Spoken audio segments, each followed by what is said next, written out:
আমরা আজকে দেখার চেষ্টা করব বা দেখবো যে ফরেন কারেন্সি মার্কেটে কিভাবে ভারসাম্য নির্ধারিত বা ফরেন এক্সচেঞ্জ রেট কিভাবে নির্ধারিত হয়। বা এই ভারসাম্য নির্ধারণ প্রক্রিয়াটাকে অ্যাসেট অ্যাপ্রোচ হিসেবে দেখো। অর্থাৎ ফরেন কারেন্সি মার্কেটে যে demand for foreign currency, supply foreign currency, এটা কারেন্ট অ্যাকাউন্টের মাধ্যমে সৃষ্টি হয় না, এক্সপোর্ট এবং ইম্পোর্টের মাধ্যমে। তার পরিবর্তে আমরা এটাকে ডোমিনেট করে ক্যাপিটাল মার্কেট, যেখানে ফরেন কারেন্সি ডিমান্ড এবং ফরেন কারেন্সি সাপ্লাই এটা ফরেন কারেন্সি যে অ্যাসেট ভ্যালু, ফরেন কারেন্সি রেখে সেখান থেকে যে প্রফিট করা যায় সেটার উপর নির্ভর করে। ফরেন কারেন্সি রাখা হলে অ্যাসেট হিসেবে সেখান থেকে যেমন একটা ইন্টারেস্ট পাওয়া যায়, ফরেন কারেন্সি ইন্টারেস্ট রেট, এবং ফরেন কারেন্সি এক্সচেঞ্জের যে পরিবর্তন হয় সেখান থেকে একটা লাভ পাওয়া যায়, লাভ পাওয়া যেতে পারে। ক্যাপিটাল গেইন বলতে পারেন একটা। ফরেন কারেন্সি মূল্য যদি বৃদ্ধি পায় বা কারেন্সি যদি ভ্যালু বৃদ্ধি পায় সেখান থেকে একটা প্রফিট পাওয়া যায়। তো এটা হলো আমাদের অ্যাসেট দৃষ্টিভঙ্গি ফরেন কারেন্সি। এই অ্যাসেট দৃষ্টিভঙ্গিটা অনেক বেশি dominated compared to the non asset view of foreign currency demand ও সাপ্লাই, যেটা কারেন্ট অ্যাকাউন্টে বলে থাকে এক্সপোর্ট এবং ইম্পোর্টের মাধ্যমে। তো এই যে ফরেন কারেন্সি ডিমান্ড এবং সাপ্লাই অ্যাসেটের পার্সপেক্টিভ থেকে, সেটা আমরা সেটার ভিত্তিতে আমরা কিভাবে ফরেন কারেন্সি মার্কেটে ভারসাম্য নির্ধারিত, ভারসাম্য ভারসাম্য এক্সচেঞ্জে নির্ধারিত হয় সেটা আমরা ব্যাখ্যা করবো। আমরা কিছুটা প্রিলিমিনারি আলোচনা করেছি অলরেডি গত ক্লাসে। দেখেছি যে আহ, দুটো কারেন্সির মধ্যে কোনটাতে বিনিয়োগ করবে একজন ইনভেস্টর, সে ডলারে রাখবে নাকি ইউরোতে রাখবে টাকা, সেটা নির্ভর করে যে ওই দুটো কারেন্সি যে রিটার্নকে আমরা ক্যালকুলেট করেছি ইন্টারেস্ট রেট এবং এক্সচেঞ্জ রেট, এই দুটোর উপর ভিত্তি করে। তো আমরা দুটো কারেন্সি রিটার্নকে যখন আমরা কম্পেয়ার করি তখন সাধারণত তখন আমরা কি করি, যে রিটার্নটাকে আমরা একই কারেন্সিতে কনভার্ট করে কম্পেয়ার। ডলার রিটার্নকে যখন ইউরো রিটার্নের সাথে আমরা কম্পেয়ার করি, আমরা ইউরো রিটার্নকে ডলার রিটার্নে কনভার্ট করি, অথবা ডলার রিটার্নকে আমরা ইউরো রিটার্নে কনভার্ট করি, তারপর আমরা কম্পেয়ার করি। যদি অর্থাৎ আমরা বলছি যে একই কারেন্সিতে প্রকাশ করে দুটো কারেন্সি রিটার্নকে আমরা কম্পেয়ার করি যে কোনটা বেশি লাভ হবে। তো যতক্ষণ পর্যন্ত না এই দুটো সমান হয় ততক্ষণ পর্যন্ত ফরেন কারেন্সি মার্কেটে ট্রেড চলবে। যে যে কারেন্সি ডিমান্ড বেশি থাকবে, যে কারেন্সি রিটার্ন রিটার্ন বেশি থাকবে, অর্থাৎ একই কারেন্সিতে প্রকাশ করা হলে রিটার্ন বেশি পাওয়া যাবে অন্য কারেন্সির তুলনায়, বেশি কারেন্সির প্রতি মানুষের ডিমান্ড থাকবে। অন্য কারেন্সি মানুষ বিক্রি করে দিতে চায় বা সাপ্লাই বেশি থাকবে। এর ফলে যে কারেন্সির এক্সেস ডিমান্ড থাকবে সে কারেন্সির দাম বাড়বে, আর যে কারেন্সির সাপ্লাই বেশি থাকবে সে কারেন্সির দাম কমবে। এটা চলতে থাকবে যতক্ষণ পর্যন্ত না দুটো কারেন্সির return expressed in terms of the same currency সমান না হচ্ছে, ততক্ষণ পর্যন্ত এই প্রসেসটা চলতে থাকে। যখন দুটো দেশের কারেন্সির রিটার্ন যখন সমান হয় একই কারেন্সিতে প্রকাশ করা হলে, তখন আমরা সেটাকে বলি যে interest rate parity, interest rate parity condition. এখানে ইন্টারেস্ট রেটটা একই কারেন্সিতে প্রকাশ করা হচ্ছে, ইন্টারেস্ট রেট প্যারিটি কন্ডিশন বলা হয়। এবার এই কন্ডিশন থেকে আমরা গেছিলাম এভাবে যে, যদি বলি যে ডলার যদি আমি ইন্টারেস্ট রেট অন ডলার, এটা সমান হবে ইউরো রিটার্ন সমান হবে return for interest in euro. কিন্তু আমাদের কি করতে হয়, এই ইউরো রিটার্নকে ডলার রিটার্নে কনভার্ট করতে হয়। এটা করার জন্য আমরা কি করি, এটা করার জন্য এর সাথে আমরা একটা টার্ম যুক্ত করি। টার্ম হলো যে expected exchange rate, dollar euro exchange rate, expected exchange rate. আগামীতে কত হবে এক্সচেঞ্জ রেটটা, বর্তমানে একটা এক্সচেঞ্জ রেট আছে বর্তমান বা কারেন্ট এক্সচেঞ্জ রেটটা আমরা লিখি exchange rate dollar per euro. যেখানে এখানে কোনো কি দিচ্ছে না বললাম, তারপরে এটা স্পট এক্সচেঞ্জ রেট। কারেন্ট মার্কেটে যে এক্সচেঞ্জ রেটটা বিদ্যমান আছে এটাকে আমরা এই ডলার পার ইউরো দিয়ে দিচ্ছি। আর এই ডলার পার ইউরো ওইটা ছোট দিয়ে আমরা এটাকে প্রকাশ করছি এক্সপেক্টেড এক্সচেঞ্জ রেট। তো এই জন্য আমরা কারেন্ট এক্সচেঞ্জ রেট ভাগ করি, তখন সেটাকে বলা হয় যে expected exchange rate appreciation or depreciation. Exchange rate কতটুকু বাড়বে বা কতটুকু কমবে, এটাকে এক্সপেক্টেড ভ্যালু আমরা এখানে দিচ্ছি। Expected exchange rate appreciation or depreciation. Positive হলে ডলারের ডিপ্রিসিয়েশন হবে, আর নেগেটিভ হলে ডলারের অ্যাপ্রিসিয়েশন হবে, এই সেকেন্ড টার্ম। আর যখন এটাকে আমরা যোগ করি এটার সাথে তার সাথে, তখন আমরা বলি যে এই ইউরো রিটার্নের ডলার ভ্যালু। আমি ডলার ইনভেস্ট করা হলে রিটার্ন পাবো, আর ডলার দিয়ে দিচ্ছি, আর ইউরো ইনভেস্ট করা হলে রিটার্ন পাবো, সেটা থেকে আমি যুক্ত করলাম ইউরো রিটার্ন ডলার পাচ্ছি, তখন আমি দুটোকে কম্পেয়ার করতে পারবো। এই দুটো সাইড যতক্ষণ সমান না হবে ততক্ষণ পর্যন্ত ডলার এবং ইউরোর মধ্যে বিনিময় চলতে থাকবে। বা একজন ইনভেস্টর ইনভেস্টমেন্টকে পোর্টফোলিও ব্যালেন্স করে সেখান থেকে আর্বিট্রাজ করতে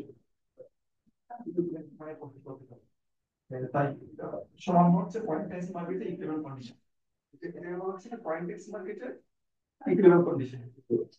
এটাকে অনেক সময় বলা হয় ইন্টারেস্ট রেট প্যারিটি কন্ডিশন।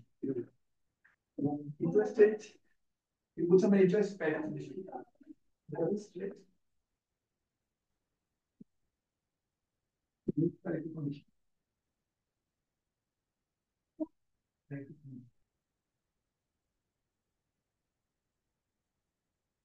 এটাকে একটু কোয়ালিফিকেশন দেওয়া হয়, এটা বলা হয় আনকাভার্ড ইন্টারেস্ট প্যারিটি কন্ডিশন।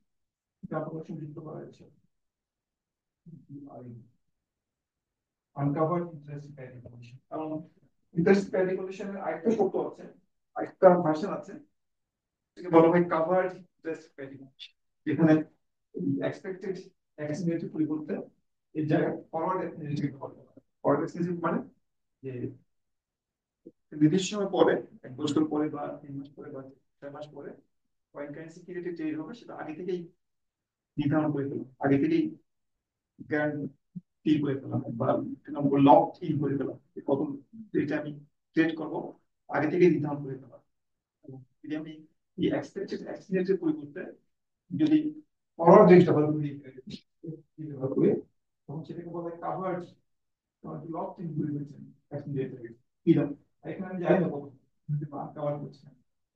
আর যখন আমি ই ডলার এই জায়গায় যখন আমি ফরওয়ার্ড এক্সচেঞ্জ ব্যবহার করবো তখন এটাকে বলা হয় covered interest rate parity condition. Cover থেকে আমরা কি করি এখানে ফরওয়ার্ড এক্সচেঞ্জ ব্যবহার করি। নিশ্চিত এক্সপেক্টেড এক্সচেঞ্জ।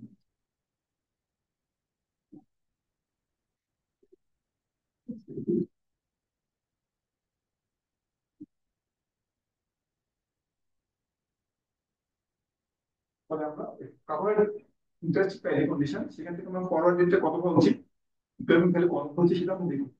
সেটাকে আমরা অবজার্ভ করে দুটো কারেন্সি ইন্টারেস্ট অবজার্ভ করে দুটো কারেন্সির ফরওয়ার্ড কত পাওয়া উচিত সেটা আমরা এই ফরওয়ার্ড এক্সচেঞ্জে কাভার্ড ইন্টারেস্ট প্যারিটি কন্ডিশন ব্যবহার করে আমরা দেখব।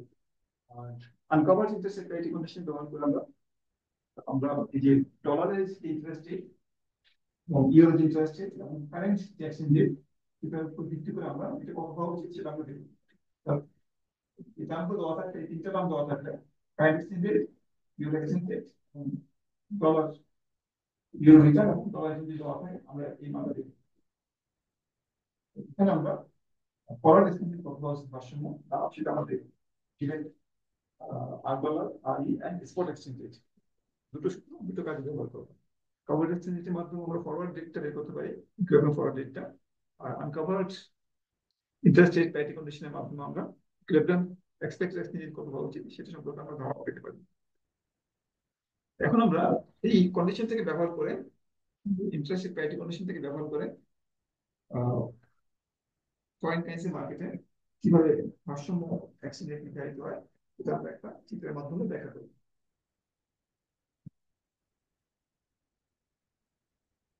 আমরা দুটো ভেরিয়েবলের ভারসাম্য দেখানোর জন্য দুটো ইকুয়েশন লাগে, দুটো কার্ভ লাগে। এই দুটো কার্ভ যেখানে ইন্টারসেক্ট করে সেখানে আমাদের এই ভেরিয়েবলটার ভারসাম্য নির্ধারিত হয়। এখন আমরা ঠিক তাই করবো, আমরা দুটো কার্ভ ব্যবহার করবো এবং ব্যবহার করে ভারসাম্য যে এক্সচেঞ্জ রেট সেটা আমরা সেখান থেকে বের করবো। ভারসাম্য এক্সচেঞ্জ রেট, ভারসাম্য কারেন্ট এক্সচেঞ্জ, আমরা এক্সপেক্ট এক্সচেঞ্জ রেট করবো না, তারপরে আমরা কারেন্ট এক্সচেঞ্জ রেট কত বলা উচিত, স্পট এক্সচেঞ্জ যেটাকে অনেক সময় বলা হয় সেটা কত বলা উচিত দেখা। আমরা দুটো একটা ব্যবহার করবো। একটা হলো যে আমাদের যদি আমরা এক্সচেঞ্জ দিতে হবে দুটি exchange এ, অথবা আমি আমাদের এই কন্টেক্সটে আমরা যে নোটেশন ব্যবহার করছি আমরা একই কন্টেক্সটে ব্যবহার করেছি আমরা কল এক্সচেঞ্জ রেট যেটা সেটা ব্যবহার করলাম।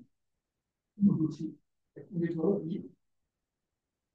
Dollar point spot exchange rate, spot rate current মার্কেটে exchange rate, spot rate, spot exchange rate. ডান দিকে আমরা ভূমিঅক্ষে আমরা দেখাবো, তো ভূমিঅক্ষে দেখাবো আমরা রেট অফ রিটার্ন মুখে দেখাবো on dollar investment, dollar rate of return dollar. এখন এই দুটো কনটেক্সটে আমরা আমরা এই ইউএস ডলার ইনভেস্টমেন্ট করা হলে রিটার্ন পাওয়া যাবে দুটিটা আর ডলার, আর হচ্ছে আমাদের ডলার ইনভেস্টমেন্ট করি এই পরিমাণ রিটার্ন পাবো আর ডলার করি, বা ইচ্ছা করলে এখানে আমি একটা ভ্যালু দিতে পারি 0.1 টোটাল দিতে পারি current interest rate on US dollar deposit. US dollar টাকা টাকা জমা রাখি আমি, আর $0 পরিমাণ আমি ইন্টারেস্ট পাবো সেটা। আর আমার যে যদি ইউরোতে টাকা রাখি, ইউরোতে টাকা রাখলে এখান থেকে আমার যে রিটার্ন আসবে ইউরোতে টাকা রাখলে সেই রিটার্নটাকে বলবো আমি এক্সপেক্ট রিটার্ন। রিটার্ন যেন বলছি যে রিটার্নটা নির্ভর করবে এক্সপেক্ট এক্সচেঞ্জের উপর নির্ভর করবে। একটা বলছে আমি ডলারে, যেহেতু আমি ডলারে মাপছি তুমি ওকে রিটার্নটাকে, যদি ডলারে টাকা জমা রাখি এই যে পরিমাণ ইন্টারেস্ট দিবেন সেটা আগে থেকে বলবো, আমি আগে থেকেই জানবো যে ডলারে আমি অপারেশন পাবো, ডলার ইনভেস্টমেন্ট করবো বা ডলার অ্যাকাউন্টে টাকা জমা রাখবো পরিমাণ ইন্টারেস্ট পাবো সেটা আগে থেকে আমার জানা থাকবে সার্টিন। যদি ইউরোতে টাকা রাখি, ইউরোতে টাকা রাখলে ইউরোতে আমার রিটার্নটা সার্টিন, কিন্তু ডলারে রিটার্নটা আমার আনসার্টিন হয়ে যাবে। কারণ এক বছর পরে জিনিস কত হবে, কত দামে আমি ওই ইউরোকে ডলারে কনভার্ট করতে পারবো সেটা আনসার্টিন, এক্সচেঞ্জের উপর নির্ভর করে। এই জন্য ইউরো রিটার্নটাকে আমরা বলবো এক্সপেক্টেড রিটার্ন, রিটার্ন। কারণ তো একটা এই ধরনের হয়ে থাকে ট্রান্সফার এটা খারাপ হয়ে থাকে, ট্রান্সফার কেন হয় সেটা আমরা দেখা যাচ্ছে। এদিকে বলছি আমরা কি expect return, expected return on euro deposit.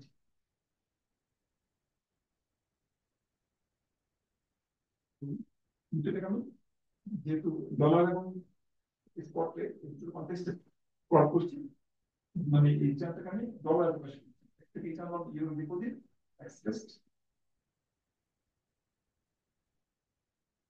In dollars,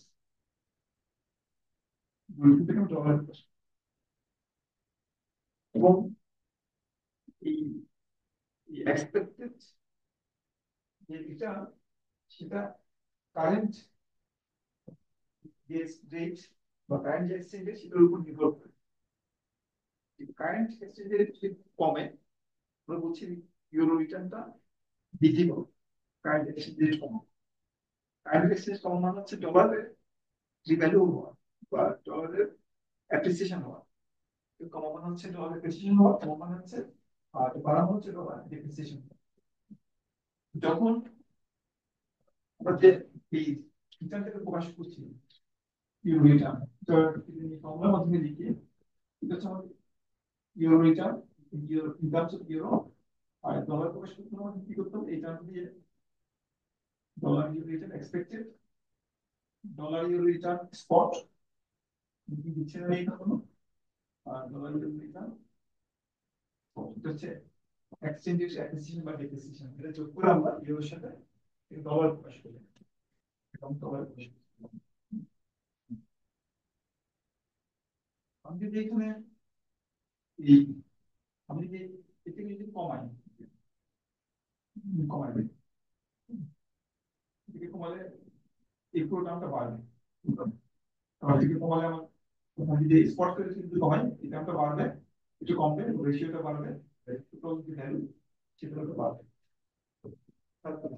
যদি আমি এই স্পট রেটকে যদি কমাই, ডলার ইউরো স্পট এক্সচেঞ্জ যদি কমাই, তাহলে আমার return on euro asset express in terms of dollar will increase, dollar বাড়বে।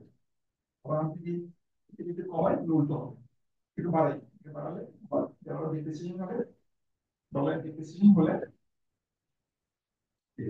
ইউরোর উপর যে expected return terms of dollar সেটা ডলার ডিপ্রিসিয়েট করলে ইউরো রিটার্ন হ্রাস পাবে।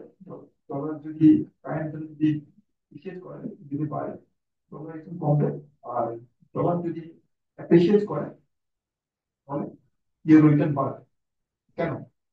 তার কারণটা কি? কারণ ডলার যদি কারেন্ট মার্কেটে স্পট ডলার যদি অ্যাপ্রিসিয়েট করে, ডলার যদি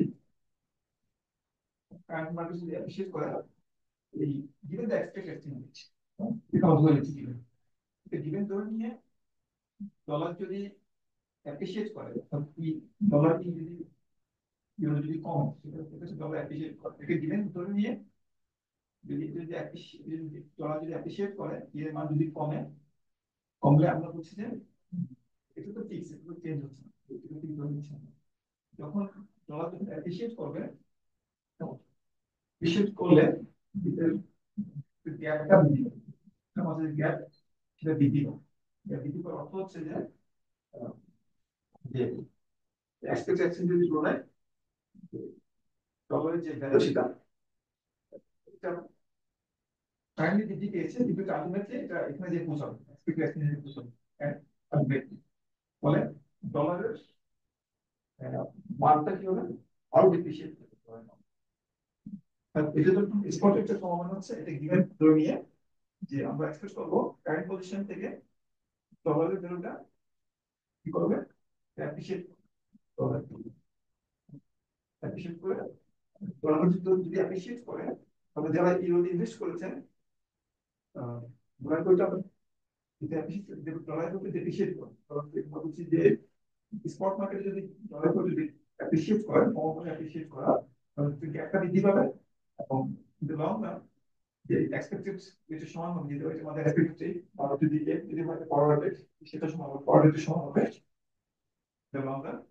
সেক্ষেত্রে এই যে গ্যাপ মাঝখানে গ্যাপটা বাড়বে, তাহলে ডলারে লং রান ডলারটা ডলারটা বাড়বে, মানে ডেপ্রিসিয়েট করে ডলারটা যদি ডেপ্রিসিয়েট করে দেয় লং রান, এটা পর্যায়ে ফিরে আসে বা পর্যায়ে ফিরে আসে, তাহলে ইউরো রিটার্ন যেটা আসবে এটাকে ডলারে কনভার্ট করলে ডলার রিটার্নটা পাওয়া। সেই জন্য যখন স্পট মার্কেটে যখন ইটা যখন হ্রাস পায় বা স্পট মার্কেটে যখন ডলারটা অ্যাপ্রিসিয়েট করে, তখন ইউরো যে এক্সপেক্ট রিটার্ন সেটা বৃদ্ধি পায়। এই জন্য এটাকে ডাউন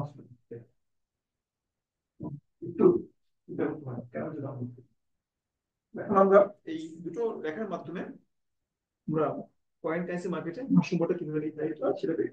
আমরা ভারসাম্য কন্ডিশন অলরেডি দিয়েছি, ভারসাম্য কন্ডিশনটা হচ্ছে আর ডলারটা ইউরো রিটার্ন সমান হতে হবে, এই মানটা সমান হতে হবে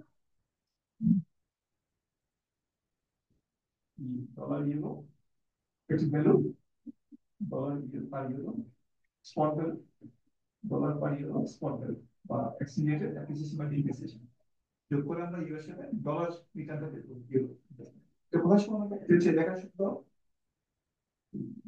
ডান পাশে লেখার সমীকরণ এটা, আর এটা হচ্ছে বাম পাশে লেখার সমীকরণ। দেশের কথা কোথায়, এখানে দেশের কথা দেখুন আমাদের ভারসাম্য spot exchange rate, dollar euro exchange rate. এখানে একটা ফরেন কারেন্সি মার্কেটে কিভাবে ভারসাম্য নির্ধারিত হয় সেটা আমরা এখানে দেখলাম। যদি কোনো কারণে কারেন্ট স্পট রেট যদি বেশি হয়, ডলার যদি এক্সচেঞ্জ যদি বেশি হয়, ইকুইভ্যালেন্ট হচ্ছে যদি বেশি হয় ডলার রেটটা, তাহলে ইউরো রিটার্নটা ইন টার্মস অফ ডলার কম compare to dollar return, which is fixed. Dollar return এখানে ফিক্সড, বাকি পারবেন ফিক্সড। যদি ডলার যদি ভ্যালুটা স্পট মার্কেটে বেশি হয়, তাহলে ইউরো রিটার্ন কম হবে, ডলার রিটার্ন বেশি হবে। ডলার অ্যাসেট রিটার্ন বেশি হবে, ফলে সবাই ডলারে ইনভেস্ট করতে চাইবে। ইউরো ইউরো বিক্রি করতে চাইলে ডলার ইনভেস্ট করতে চাইবে, ফলে ডলারের চাহিদা বাড়বে, ডলারের ডিমান্ড বাড়বে, ডলারের দামও বাড়বে। আমরা ডলার অ্যাপ্রিসিয়েট আমরা এখান থেকে দিতে পারি। কিন্তু উপরে একটা পজিশন নেই, পজিশন নেই বা তবে না। আর যদি যদি বেশি মানে অ্যাপ্রিসিয়েট ভ্যালু নেই, মানে যদি কম নেই আমি, ডলার অ্যাপ্রিসিয়েট ভ্যালু নেই, সেক্ষেত্রে আমরা দেখবো যে ইউরো ডিমান্ড অনেক বেশি হচ্ছে আর ডলার ডিমান্ড কম হচ্ছে। ফলে ইউরোর ডিমান্ড বাড়বে, ডলারের সাপ্লাই বাড়বে, ডলার বিক্রি করে ইউরো কিনতে চাইলে দাম বাড়বে এবং ডলারের দাম কম হতে বেশি ভাষণ বিদ্যুৎ আমরা ফিরে আসবো। এর সময় পয়েন্ট কারেন্সি মার্কেটে ভারসাম্য স্থাপনের প্রক্রিয়া।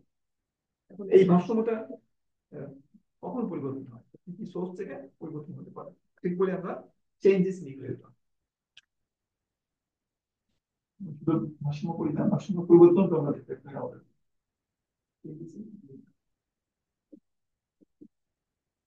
কখন পরিবর্তন হয়, যখন এই প্যারামিটার গুলো পরিবর্তন আমাদের ভেরিয়েবল হচ্ছে না কোনটা, এক্সচেঞ্জ রেট এবং ডলার, এটা হচ্ছে আমাদের এই এটা হচ্ছে আমাদের ভ্যারিয়েবল। এখানে আমাদের যে প্যারামিটার যেগুলো আছে সেগুলো হলো আমরা ইচ্ছা করলে এটাকে শিফট করতে পারি, দেখা দেখেন, বা ইউরো রিটার্ন এটা তো ডলার এটাকে শিফট করতে পারি। দুটো কাপকে শিফট করি আমরা ভাষণ পরিবর্তন করতে পারি।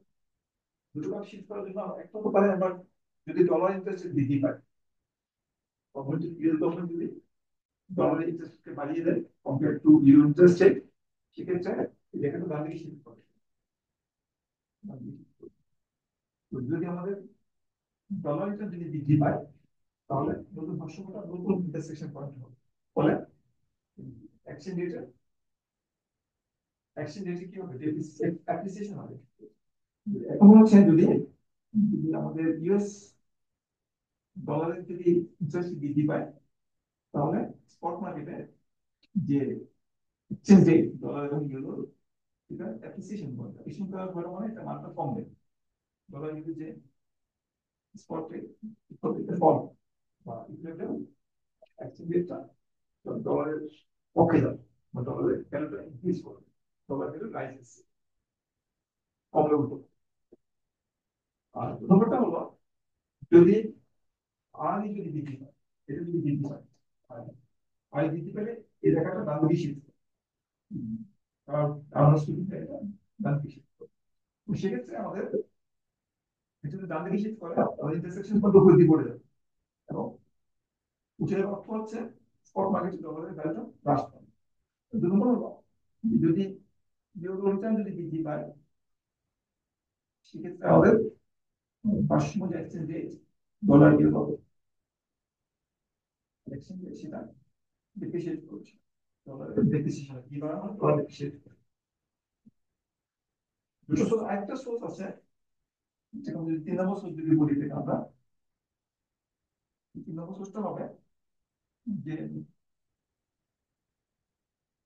যদি এই মানটা যদি চেঞ্জ হয়, অর্থাৎ এক্সপেক্টেড এক্সচেঞ্জ রেট যেটা আমরা স্থির রয়েছে না, যখন মনে করি যে এক্সপেক্টেড এক্সচেঞ্জ বৃদ্ধি পায়, আমরা মনে করি যে ডলার ডেপ্রিসিয়েশন করবো ভবিষ্যতে। আগে যে মানটা আমি এক্সপেক্ট করেছিলাম যে একটা মনে এক এক ইউরো সমান 1.2 ডলার এক্সপেকটেশন ছিল বা ফরওয়ার্ড রেট, যদি ফরওয়ার্ড রেটে বৃদ্ধি পায় বা এক্সপেকটেশন বৃদ্ধি পায় 1.20 থেকে 1.30 হয়ে যায় ডলার ইউরো এক্সচেঞ্জ রেট, অর্থাৎ এক্সপেক্ট এক্সচেঞ্জ রেটের মানটা যদি বৃদ্ধি পায় ভবিষ্যতে বাড়বে বলে আমি এক্সপেক্ট করেছিলাম, মানে ভবিষ্যৎ ডলার বেশি করে, তখন কিন্তু ইউরো রিটার্নটা বৃদ্ধি হবে। এটা বৃদ্ধি পাওয়া মানে হচ্ছে এই হোল টার্মটা বৃদ্ধি পাবে বা euro return express in terms of dollar বৃদ্ধি পাবে। এটা একটা উপর দিকে শিফট, এই একটা উপর দিকে শিফট করার দুটো সোর্স আছে, একটা হচ্ছে ইউরো অ্যাসেটের উপর ইন্টারেস্ট বৃদ্ধি করে, একটা হচ্ছে এক্সপেক্টেড ডলার বৃদ্ধি ডিসিশন বা ডিসিশন বারবার করে দিতে আশা করি, তাহলে এটা একটা দাম বেশি। এবং এটা দাম বেশি করার অর্থ হচ্ছে যে স্পট মার্কেটের যে ভ্যালু, ডলার ইউরোর যে ভ্যালু, সেটা 5% বৃদ্ধি হবে, অর্থাৎ ডলারের ডিপ্রিসিয়েশন হবে।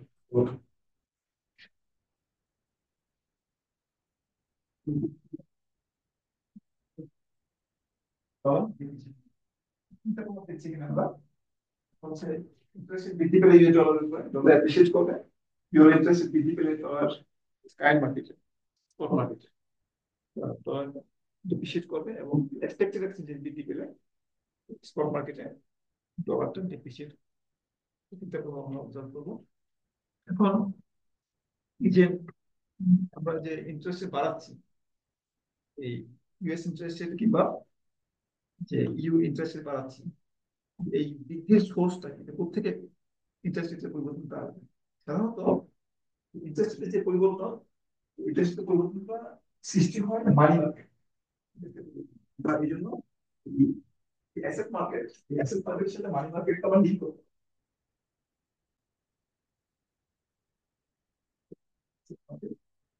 আমরা এই অ্যাসেট মার্কেটের সাথে মানি মার্কেটকে লিঙ্ক করে আলোচনা থেকে আরেকটু এক্সটেন্ড করতে পারি। সেক্ষেত্রে আমরা দেখবো যে মানি মার্কেটে যে ডিস্টারবেন্স, মানি সাপ্লাই বা মানি ডিমান্ডের যে পরিবর্তন যদি হয়, সেটা কিভাবে ফরেন কারেন্সি মার্কেটে ফরেন কারেন্সি রেটকে প্রভাবিত করে, সেটা ভালোভাবে বুঝতে পারবেন। তাই ইন্টারেস্ট রেটের পরিবর্তনের যে সোর্স থেকে পরিবর্তন আসছে, সেটা কিভাবে অ্যাসেট মার্কেটকে প্রভাবিত করছে সেটা সম্পর্কে আমরা জানতে পারবো। এবং দুই ধরনের আমরা সিচুয়েশন অবজার্ভ করবো, একটা হচ্ছে যে শর্ট টার্ম এক ধরনের চেঞ্জ আমরা অবজার্ভ করবো, লং টার্মে আরেক ধরনের পরিবর্তন আমরা অবজার্ভ করবো। ক্ষেত্রে দুটো পরিবর্তন আমরা অবজার্ভ করবো। আমরা প্রথমত শর্ট টার্ম চেঞ্জটা নিয়ে আমরা দেখবো যে মানি মার্কেটে মানি সাপ্লাই যদি বৃদ্ধি করা হয় টেম্পোরারিলি, শর্ট টার্মে ওয়ান টাইম ইনক্রিজ বৃদ্ধি করা হয়, তাহলে সেটা শর্ট টার্মে কিভাবে অ্যাসেট মার্কেটে একটা নির্ধারিত প্রভাব বিস্তার করে। মানি মার্কেট স্টাবলিশ আমাদের যে মানিটারি পলিসি, যে মানিটারি পলিসির কারণে সেটা শুধুমাত্র মানি মার্কেটকে প্রভাবিত করে না, ফরেন কারেন্সি মার্কেটকেও প্রভাবিত করে। কারণ ইন্টারেস্ট রেটটা প্রভাবিত হয় মানি মার্কেটে, এবং ইন্টারেস্ট রেটটা প্রভাবিত হলে সেটা অটোমেটিক্যালি দেখেছি যে সেটা অ্যাসেট মার্কেটের উপরে একটা প্রভাব ফেলবে। একটু আমি ইন্টারভিউ করবো না, দেখছো মানি supply changes on asset market, asset market.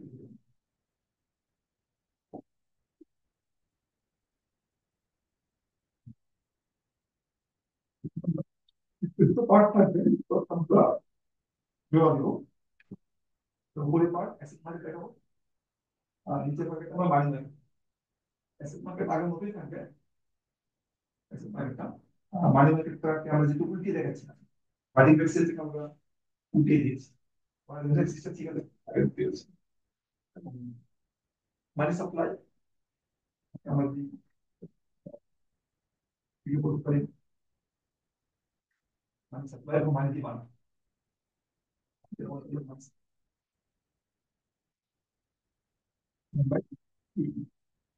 Money supply এটা আমরা ঘুরিয়ে দিচ্ছি। মানি সাপ্লাই সাধারণত আমরা এইভাবে দিকে থেকে আমাদের মানি সাপ্লাই পরিমাণ এনআইপি, আর দিকে থেকে আমাদের ইন্টারেস্ট রেট থাকে, interest USD divider dollar interest, তো এটা আমাদের money supply, money supply fix money supply. আর মানি ডিমান্ড ভেরি, মানে এর যে দেখি এটা ইন্টারেস্ট রেটের ফাংশন, আর কার ফাংশন, ইনকামের ফাংশন, ইউএস ইনকামের ফাংশন, এটা আমাদের মানি মার্কেট। এই মানি মার্কেট থেকে আমরা এখানে উঠিয়ে দিচ্ছি, এই মানি সাপ্লাই ফাংশনটা আর বা ইন্টারেস্ট রেট অ্যাক্সিস যেটা সেটা সমান্তরাল। তবে এই যে এদিকে আমরা ইন্টারেস্ট দেখাচ্ছি, ডলার ইন্টারেস্ট মানি সাপ্লাই ফাংশনটা এই ইন্টারেস্ট অ্যাক্সিস সমান্তরাল, সমান্তরাল। আর ডিমান্ড ফাংশনটা কি রকম, এই দুটো অ্যাক্সিসের এরকম হয়। যদি আমি উল্টে চিন্তা করি, এটা কন্টেক্সট একটা একটা বলা হিসেবে চিন্তা করি, লাইন যদি চিন্তা করি তোমাকে এরকম দেখাবে, ঠিক আছে? উত্তেজনা এরকম দেখাবে। আমাদের যে ইন্টারেস্ট রেট এখানে, তো সবসময় ইন্টারেস্ট রেট মানিবাকে রিকোয়ারের মাধ্যমে আমাদের ডিমান্ড ফর মানি, যেটা US dollar interest rate, US income, dollar US income, দুটো বিষয়ের উপর নির্ভর করে। এটা মানে ডিমান্ড ফাংশন, আর এটা মানে সাপ্লাই ফাংশন। দুটোর মাধ্যমে একটা সবসময় ইন্টারেস্ট রেট নির্ধারিত হবে। দুটো পার্টিকুলার লাইন হিসেবে থাকবে অ্যাসেট মার্কেট, মানি মার্কেট, এটা অ্যাসেট মার্কেট, এবং এক্সচেঞ্জ রেট দেখানো হচ্ছে অ্যাসেট মার্কেটে ডলার ইউরো, এবং এটা আমাদের expected exchange rate on your blue asset in terms of dollar. Yeah,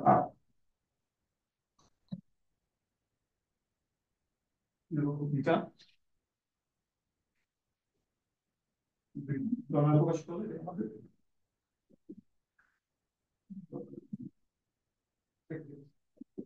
dollar euro spot, dollar euro spot ইন্টারসেকশনের মাধ্যমে আমরা কি পাই? ভারসাম্য exchange rate, spot exchange rate. এখন যদি মানি সাপ্লাই যদি বৃদ্ধি করা হয় বা হ্রাস করা হয়, মানি সাপ্লাই ফর এক্সাম্পল যদি হ্রাস করা হয়, সেটাকে একটা উপযোগী শিফট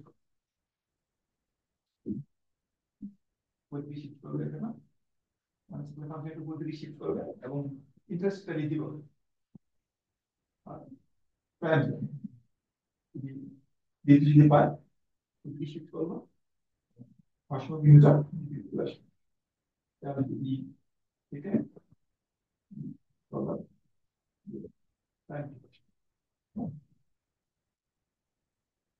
তাহলে আমরা দেখছি এখানে মানি সাপ্লাই যদি বৃদ্ধি করা হয়, ওয়ান ডে মানি সাপ্লাই যদি বৃদ্ধি করা হয় টেম্পোরারিলি, তাহলে শর্ট রানে যদি প্রভাব পড়বে মানি মার্কেটে, ইন্টারেস্ট বৃদ্ধি পাবে, যেটা কি বলবে ডলারকে অ্যাপ্রিশিয়েট করবে। আর মানি সাপ্লাই কন্ট্রাক্ট করলে ইন্টারেস্ট বৃদ্ধি পায়, ইন্টারেস্ট বৃদ্ধি পেলে ডট ইউরো ডলার অ্যাপ্রিশিয়েট করে। আর যদি উল্টো উল্টো দিকে যদি আমি যাই, মানি সাপ্লাই যদি বৃদ্ধি করি তবে ইন্টারেস্ট রেট ফল করবে, ইউএস ইন্টারেস্ট রেট, এবং ইউএস এক্সচেঞ্জ রেটটা এপ্রিশিয়েট করবে, কিন্তু হবে।